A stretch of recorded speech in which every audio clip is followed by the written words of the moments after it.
Video ini akan ngebahas rekomendasi laptop Ryzen 7 buat awal tahun 2026.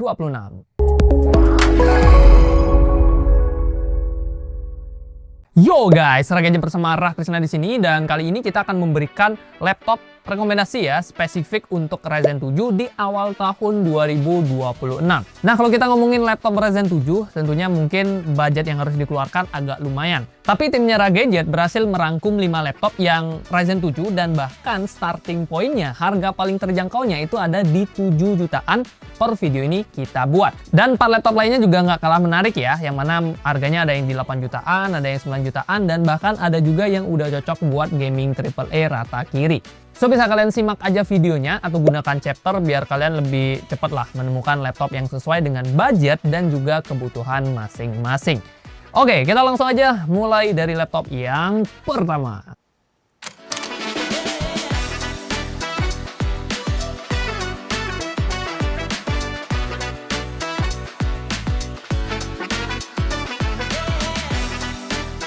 Laptop Ryzen 7 terbaik yang pertama adalah Acer Aspire Lite 15. Kalau kamu lagi nyari laptop dengan layar lega tapi performanya tetap galak buat kerja keras, ini adalah pilihannya. Yes, layarnya udah lega, 15,6 inch IPS Full HD dengan tingkat kecerahannya di 300 nit. Ini artinya dia cukup bisa diajak kerja di outdoor. Mau diajak nongkrong pun gas aja. Soalnya baterai 58 Wh ini diklaim bisa bertahan kisaran 10 jam pemakaian. Dijamin puas lah WFC-an dari pagi sampai sore. Mau menghajar semua kerjaan sekaligus pun ini juga nggak masalah ya, karena performanya juga bisa dipakai buat multitasking. CPU-nya pakai AMD Ryzen 7 7730U dengan RAM 16GB DDR4 3200 MHz dan SSD-nya 512GB NVMe Gen 3. Kombinasi ini udah bisa banget diajak multitasking berbagai aplikasi, ngerjain laporan yang bejibun sampai ngedit video Full HD. Hal ini dibuktikan oleh skor Cinebench R23 multicore-nya yang udah tembus 10 ribuan poin. iGPU Radeon Vega 8-nya juga udah cukup oke karena bisa dapetin skor 4.500-an poin di 3D Mark Firestrike. Ya masih bisa lah ya buat dipakai main Valo ataupun Genshin Impact. Gak cuma itu, 2 slot RAM bawahnya ini masih bisa kita ganti, begitupun penyimpanannya. Meskipun layarnya tergolong besar, Aspire Lite 15 punya berat yang masih tergolong wajar. 1,7 kg dengan tebal 1,89 cm. Portnya pun melimpah ya, ada USB-C full function, ada 3 buah USB-A, HDMI 1.4 sampai micro SD card reader.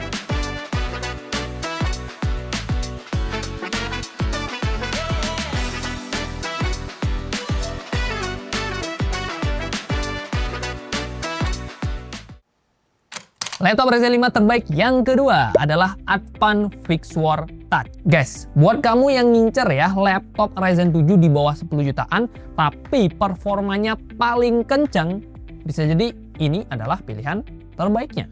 Pasalnya dia adalah laptop gaming ya sebenarnya secara body dan juga cooling system. Karena itulah Advan ngasih jeroan standar laptop gaming. AMD Ryzen 7 6800H yang bisa ngasilin skor 14 ribuan poin di Cinebench R23 multicore. Skor tertinggi di list video kali ini. So buat urusan rendering video 4K ataupun ngoding aplikasi, ini adalah kandidat terkuatnya. Tapi memang sih dia masih pakai iGPU, nggak kayak laptop-laptop gaming 10 jutaan ke atas yang udah pada pakai RTX. Cuman iGPU AMD Radeon 680M-nya bisa dibilang cukup bisa diandalkan kok. Bahkan skor Firestrike-nya udah menyentuh 6.900-an poin. Setara dengan RTX 1050 laptop. RAM-nya juga kencang, 16GB LPDDR5 6400 MHz dengan SSD 512GB NVMe Gen 3. Untuk FPS gamenya bisa kalian cek aja di scene berikut ini. Satu hal yang bikin laptop ini jadi berbeda dibanding dengan laptop-laptop Ryzen 7 lainnya adalah layarnya. Dia punya ukuran yang lega 15,6 inch IPS Full HD dan sudah mendukung fitur touchscreen. Visualnya tajam dan interaksi navigasi pakai jari di layarnya ini akan terasa lebih responsif. Tapi karena dia pakai form factor laptop gaming, bobot laptop ini juga jadi lumayan. Beratnya kisaran 1,95 kg dengan tebal 1,87 cm. Untuk baterainya sendiri dia punya kapasitas di 58 Wh dan diklaim bisa bertahan kisaran 9 jam pemakaian. Ya meskipun mungkin nggak selama itu, karena kan ini CPU-nya kencang ya Pak ya. Ya kurang lebih 9 jam lah. Terakhir, portnya udah lengkap dengan 2 USB-C full function, HDMI 2.1 hingga SD card reader.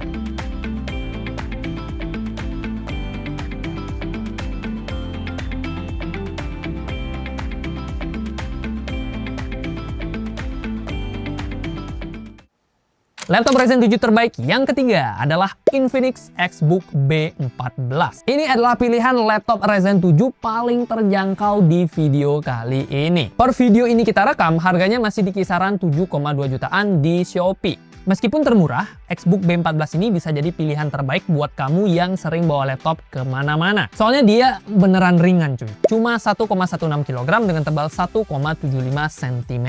Tapi meskipun ringan, baterai 55 Wh-nya bisa bertahan kisaran 8 jam pemakaian.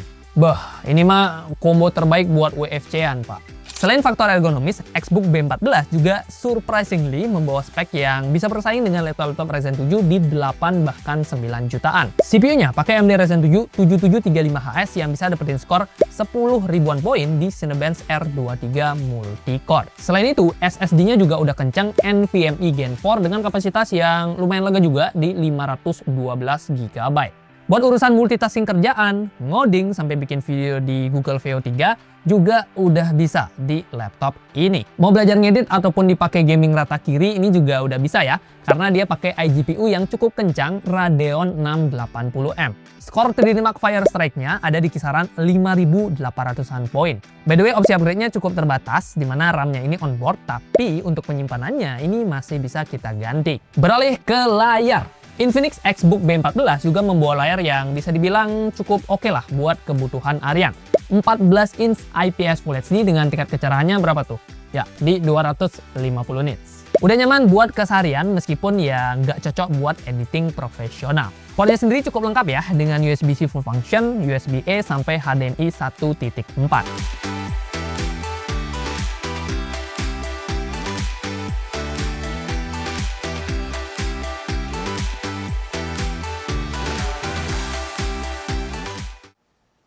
Laptop Ryzen 7 selanjutnya adalah Asus VivoBook 14 M1405YA. Kalau kalian lagi nyari laptop Ryzen 7 dari brand global dengan layar yang cukup tajam buat keseharian ataupun buat ngedit, ini adalah salah satu pilihannya. Yes, layarnya udah cakep. 14 inch IPS Full HD Plus dengan tingkat kecerahan di 300 nits. Dia juga pakai rasio 16:10 yang lebih lega buat dipakai kerja ataupun scrolling. Mau dipakai menghajar kerjaan kantor ataupun tugas kuliah yang udah menumpuk itu, laptop ini juga bisa kita handalkan. CPU-nya pakai AMD Ryzen 7 7730U yang ditemani RAM 16 GB DDR4 3200 MHz dan SSD-nya 512 GB NVMe Gen 3. Kombinasi ini bisa menghasilkan skor Cinebench R23 di 10.800-an poin. Untuk iGPU Radeon Vega 8-nya sih standar aja ya, dengan skor kisaran 3.300-an poin di 3D Mark Firestrike. Jadi kalau kalian cuma pakai buat mainin game ringan atau buat ngedit CapCut, ya ini masih bisa lah. Soal upgrade, ada satu slot RAM yang bisa diganti dan SSD bawahnya juga bisa kita ganti. Nah, kalau kamu tipikal orang yang nggak suka bawa charger kemana-mana, ya sayangnya VivoBook 14 ini ya, bisa dibilang kalian harus bawa charger. Baterai 42 Wh-nya bisa tahan kisaran 6 jam pemakaian. Nah, kalau soal ergonomi sendiri, Asus VivoBook 14 ini bisa dibilang punya berat yang masih tergolong lumayan ya, di 1,6 kg dengan tebalnya di 1,99 cm. Portnya pun cukup lengkap ya, ada USB-C tentunya, USB 3.2 juga, dan dia juga ada HDMI 1.4 dan pastinya ada combo audio jack.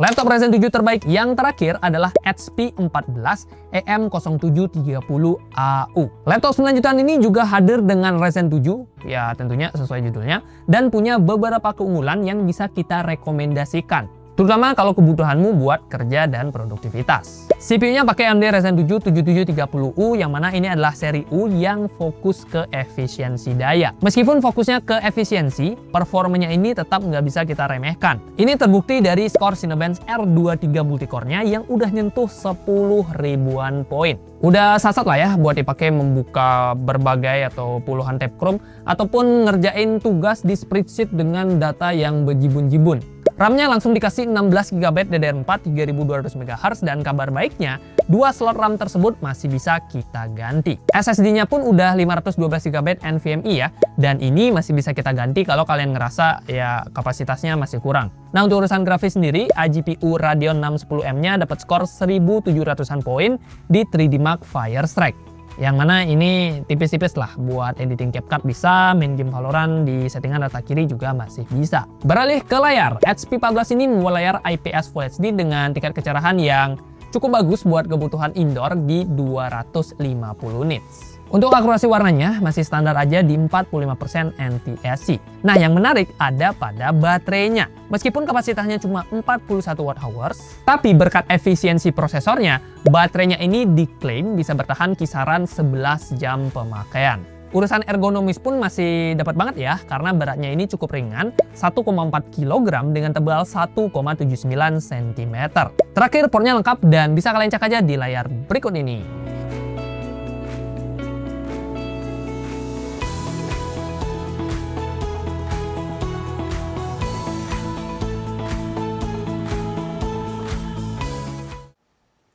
Yo guys, itu dia 5 laptop Ryzen 7 yang bisa kita rekomendasikan di awal tahun 2026. Nah, list lengkap dari kelima laptop tadi seperti biasa ya, bisa kalian temukan di keranjangnya YouTube Shopping yang bisa kalian cek di pojokan video atau enggak di deskripsi videonya Raffi Gadget. Dan yang paling penting dari fitur tersebut, kalian bisa ngecek harga terupdate plus promo kalau ada ya di keranjangnya YouTube Shopping. Jadi buruan cek aja, siapa tahu lagi ada promo atau harga yang lagi mantap yang cocok dengan budget kalian. Terakhir, kalau kalian masih punya masukan, saran atau apapun, silahkan drop juga di kolom komentar ya. Terima kasih buat yang sudah nonton, like kalau kalian suka, dislike kalau nggak suka, dan kita ketemu di video selanjutnya. Ya, biar adil mungkin abis kubu merah ke kubu biru kali ya.